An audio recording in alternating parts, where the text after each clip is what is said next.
உலகில் வாழும் spiritual tax Tamil நேயர்களுக்கு அன்பு வணக்கம். நான் ஜோதிடர் குரு வரதராஜ பெருமாள். ஜூன் 2ஆம் தேதி ஒரு சிறப்பான நல்ல விஷயம் நமக்கு நடக்கப் போகுது. அது என்ன அப்படின்னு கேட்டீங்கன்னா, நம்மளுடைய முழு சுபகிரகம் சொல்லக்கூடிய நவகிரகங்கள்லயே முழு சுபகிரகம் அப்படின்னா யார சொல்லுவோம்னா, வியாழன தான் சொல்லுவோம். அவர குருவாவும் சொல்லுவோம். அவர் வந்து வந்து கடக ராசிக்கு தன்னுடைய உச்ச வீடுன்னு சொல்லக்கூடிய கடக ராசிக்கு வரப்போறார். 12 ஆண்டுகளுக்கு வரப்போறார்ன்றது இங்க ஒரு மிக சிறப்பான ஒரு விஷயம்.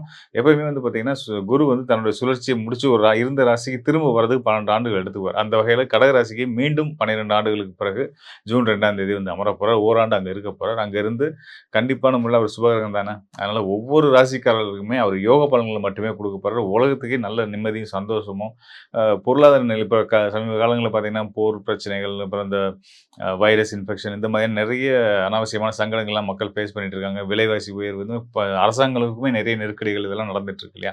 இது தனி மனிதருடைய வாழ்க்கையில நிறைய பாதிப்புகள ஏற்படுத்திட்டு இருக்கும். ஸோ இந்த சங்கடங்கள் எல்லாம் தீர்க்கக்கூடிய ஒரு உன்னதமான விஷயத்த நம்ம குரு பகவான் நமக்கு செய்ய போறார். அவர் ஜூன் 2ஆம் தேதியிலிருந்து அவருடைய ஆட்டத்த நம்ம பார்க்க போறோம். அவர் கண்டிப்பான முறையில ஒவ்வொரு ராசிக்காரர்களுக்குமே தனித்துவமான சிறப்பான யோகங்கள குடுக்க போறார். ஒவ்வொரு ராசிக்கு என்னென்ன யோகங்கள குடுக்க போறார் அப்படின்றத பார்க்க போறோம்.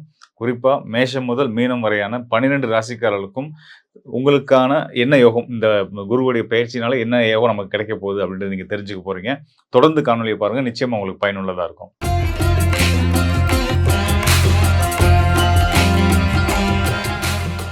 நேர்மையின் சிகரமாய் விளங்கக்கூடிய சிம்ம ராசி அன்பர்களுக்கு குருவுடைய பெயர்ச்சி, அதாவது ஜூன் 2ஆம் தேதி குரு வந்து தன்னுடைய உச்ச வீடுன்னு சொல்லக்கூடிய கடக ராசிக்கு வரப்போறாரு.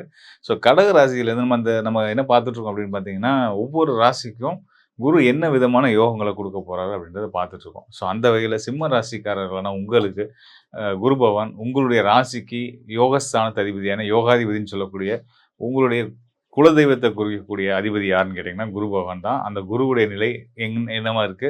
அவர் எப்படியான யோக பலன்கள குடுக்க போறார் அப்படின்னு பார்க்க போறோம். நான் முன்னாடியே சொன்ன மாரி குரு வந்து முழு சுபகிரகம். அவர் முழு பலம் பெறும் பட்சத்தில 12 ராசிக்காரர்களுக்குமே சிறந்த யோகங்கள தான் கண்டிப்பான முறையில குடுக்க போறார் அப்படின்னு அர்த்தம்.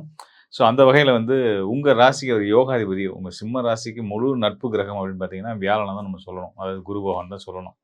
ஸோ அந்த குரு பகவான் வந்து தன் முழு பலம் அடைகிறாரு அப்படின்னும்போது வந்து, உங்களுடைய நலம் விரும்பி ஒருத்தர் வந்து நல்ல ஒரு திருப்திகரமான நிலையில இருக்காரு. மன ரீதியாவும், பொருளாதார ரீதியாவும் எல்லா வகையிலயும் வந்து ரொம்ப பலமா இருக்காரு. முழு பலம் பொருந்தி திருப்தியா இருக்காரு அப்படின்னா, அது யாருக்கு நல்லது? உங்களுக்கு நல்லது. ஸோ அந்த வகையில உங்களுடைய யோகாதிபதியான குரு பகவான் உச்ச பலம் பெறுறது, சிம்ம ராசிக்காரர்களுக்கு யோக பலம் அப்படின்னு நம்ம சொல்லலாம். நீங்க மனசுல நெனைச்சதெல்லாம் நடக்க போகுது அப்படின்னு சொல்லலாம். ஏன்னா மனோஸ்தானம் தான் 5ஆம் இடம். அந்த 5ஆம் இடத்து அதிபதி தான் உச்ச பலம் அடைகிறாரு கடகராசியில.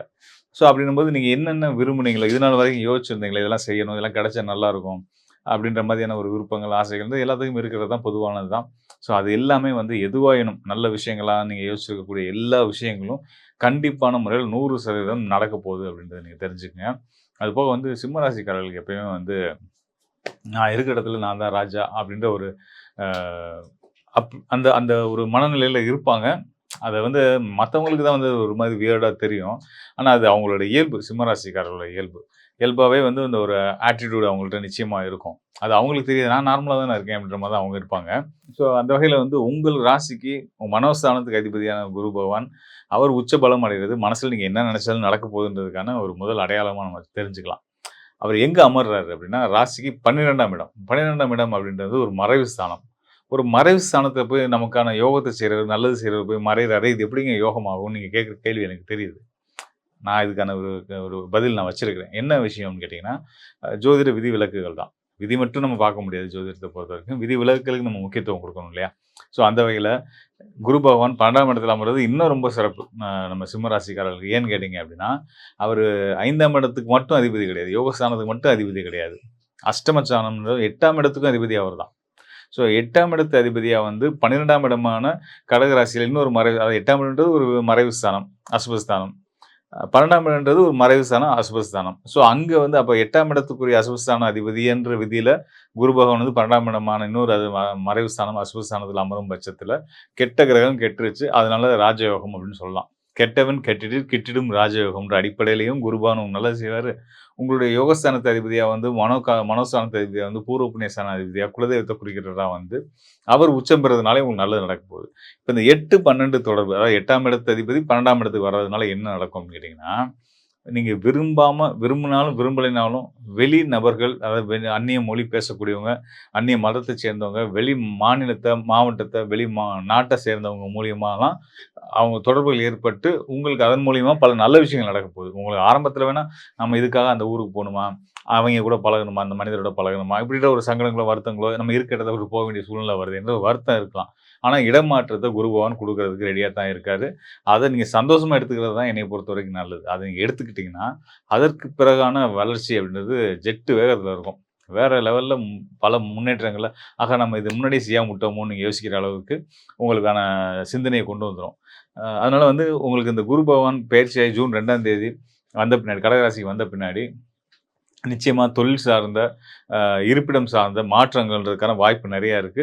அதுக்கான முயற்சி தான் ஆல்ரெடி இருந்துட்டு இருக்கேன் அப்டின்னா, சிம்ம ராசிக்காரர்கள் அது கண்டிப்பா அது கைக்கூடி வரும். அத செய்யுங்க. அதுக்கப்புறம் வாழ்க்கை ரொம்பவே சிறப்பா இருக்கும் அப்டின்னு சொல்ல முடியும்.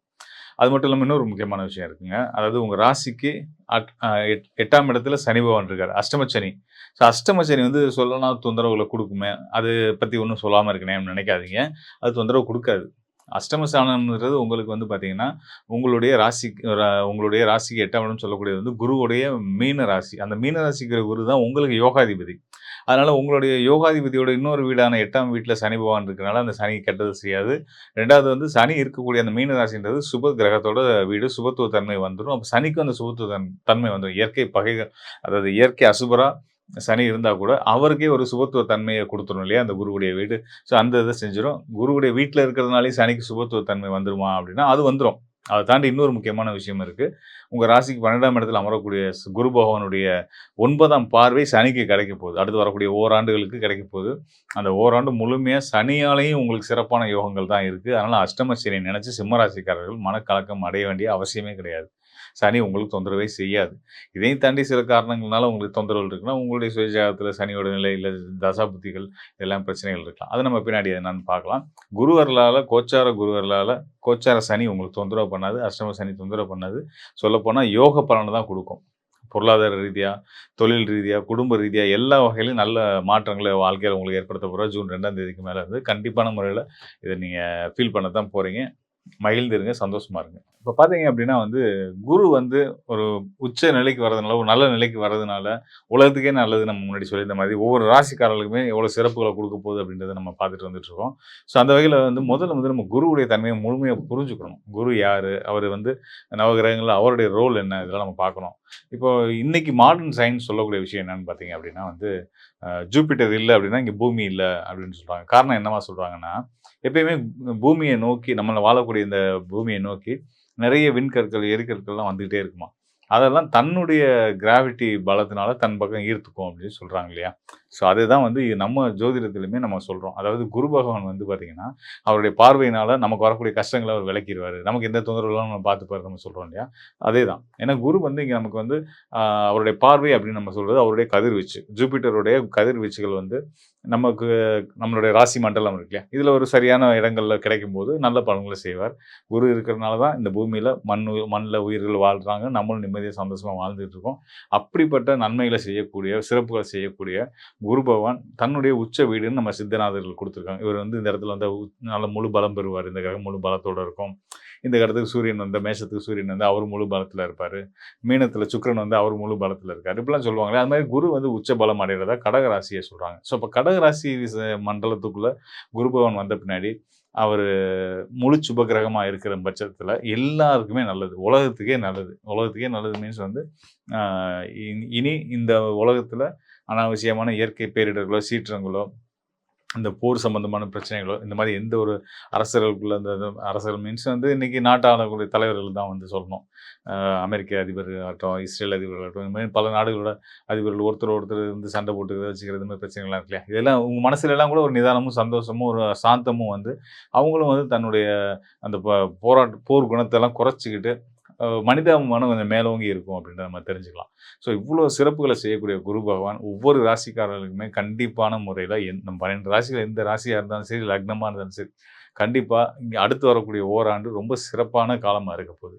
இங்க முக்கியமா நான் ஒரு விஷயத்த சொல்ல விரும்புறேன். நான் பல காலமா சொல்லிக்கிட்டு இருக்கேன். 2020லேருந்து நான் சொல்லிட்டு இருக்கக்கூடிய விஷயம் என்னன்னு கேட்டீங்கன்னா, இந்த 2020லேருந்து 2030 வரைக்குமான இந்த தசாப்தம் இந்த 10 ஆண்டுகள் அப்படின்றது வந்து பார்த்தீங்கன்னா, ராகுவுடைய காலம். இது வந்து ரொம்ப பொல்லாத ஒரு காலகட்டம் தான்.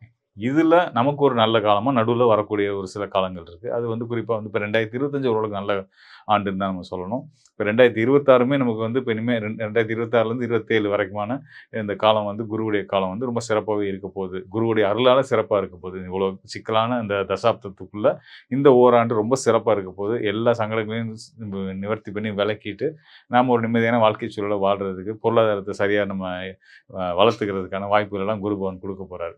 ஸோ இதெல்லாம் வந்து கோச்சார அடிப்படையில குருவுடைய நிலை சிறப்பா இருக்கிறதுனால நடக்கக்கூடிய நல்ல பலன்கள். அது மட்டும் இல்லாம, உங்களுடைய சுய ஜாதகம். இங்க நம்ம வந்து கோச்சார பலன மட்டும் ராசி அடிப்படையிலான கோச்சார பலன்கள மட்டும் நம்ம பெரிதா எடுத்துக்கணுமா? அதுதான் முழுமையானதா? அப்படின்னா கிடையாது. நம்ம ஜோதிட விதி சித்தர்கள் சொன்ன விதி என்னன்னா, விதி, மதி, கதி. இந்த 3 அடிப்படையில தான் நம்ம ஜோதிட பலன்கள் பார்க்கணும். ஒரு ஜாதகத்துல லக்னம், லக்னம் அடிப்படையில நம்ம பார்க்கக்கூடிய தசாபுத்தி பலன்கள் இது முக்கியம். அதுக்கு அடுத்ததா மதின்னு சொல்றோம் இல்லையா? அந்த மதி வந்து சந்திரன். சந்திரன் அடிப்படையில கோச்சார பலன்கள். இப்ப நம்ம பார்த்தோம் இல்லையா? இது வந்து 2வது நிலை. அதுக்கு அடுத்தது கதி அடிப்படை. சூரியன்லேருந்து கிரகங்கள் என்ன நிலையில அமைஞ்சிருக்கு. ஒவ்வொரு தனிப்பட்ட ஜாதகத்திலயும் சூரியன்லேருந்து ச அது தனிப்பட்ட ஜாதகத்தில மட்டும் இல்ல. உலகியல் ரீதியாவும் இப்போ சூரியனுக்கு சுத்தி கிரகங்கள் எங்கெங்க இருக்கு. இதெல்லாம் வச்சு எடுத்து சொல்ற பலன்கள். இப்ப ராசி அடிப்படையில சந்திரன் தான் ராசி. அந்த அடிப்படையில கோச்சார பலன்கள் சொன்ன மாரி, சூரியனுக்கு எங்க எங்க இருக்குன்றதையும் நம்ம எல்லாத்தையும் கலந்து மொத்தமா பார்த்தா தான், இன்னும் முழுமையான சரியான பலன்கள் வந்து நம்ம தெரிஞ்சுக்க முடியும். ஸோ, அதனால ஒரு சிலர் சொல்லுவாங்க இல்லையா, அது எதுக்கு நான் சொல்றேன் அப்படின்னா, ஒரு சிலர் நெனைப்பாங்க, எல்லா ஜோதிடரும் நல்லா இருக்கு, நல்லா இருக்குன்னு சொல்றாங்க. நான் படுற பாடு எனக்கு தாங்க தெரியும்னு சொல்லுவாங்க இல்லையா? அதுக்கு தான் வந்து காரணமா, சொ நம்ம வந்து வேற ஒரு காரணம் இருக்கும். இப்ப ராசி அடிப்படையில ரொம்ப சிறப்பா இருக்கு. அதுல எந்த டவுட்டுமே இல்ல. ஒவ்வொரு ராசிக்காரர்களுமே ரொம்ப நல்லாவே இருக்கு. ஆனா, அத தாண்டி ஒரு பிரச்சனை இருக்கு அப்படின்னா, அதுக்கு என்ன காரணமா இருக்குன்னா, உங்களுடைய ஜனன ஜாதகத்தில இருக்கக்கூடிய லக்ன அமைப்புகள், உங்களுக்கு நடந்திருக்கிற தசாபுத்திகள், அங்க இருக்கக்கூடிய சூரியன், குரு, சுக்கிரனுடைய நிலைகள், ஏனைய மற்ற கிரகங்கள் எல்லாமே வந்து அதெல்லாம் நம்ம முழுமையா பார்க்கும்போது தான் நமக்கான சரியான தீர்வுகள நம்ம தெரிஞ்சுக்க முடியும். நம்மளுடைய எதிர்காலத்த பத்தி நம்ம புரிஞ்சுக்க முடியும். நாமலாம் நம்ம புரிஞ்சுக்கிட்டோம்னாலே நம்ம வாழ்க்கைய நம்ம சீரா கொண்டு போய் வைக்க முடியும். ஸோ, அந்த மாரி உங்களுடைய சுயஜாதக ஆய்வுக்கு உங்களுக்கு தேவை இருக்கும் பட்சத்தில, தாராளமா இந்த டிஸ்ப்ளேல இருக்க என்னுடைய எண்ணுக்கு தொடர்பு கொள்ளுங்க. நிச்சயமா உங்களுக்கு ஒரு நல்ல ஒரு வழிகாட்டுதல குடுக்குறதுக்கு தயாரா இருக்கிறேன். மேலும் குரு அருள் இருக்கிறதுனால எத பத்தியும் கவலைப்படாம நிம்மதியா, சந்தோஷமா இருங்க. வாழ்க்கை ரொம்ப சிறப்பா இருக்கும். அப்படின்றத சொல்லி நன்றி கூறி விடைபெறுகிறேன். நன்றி, வணக்கம் மக்களே.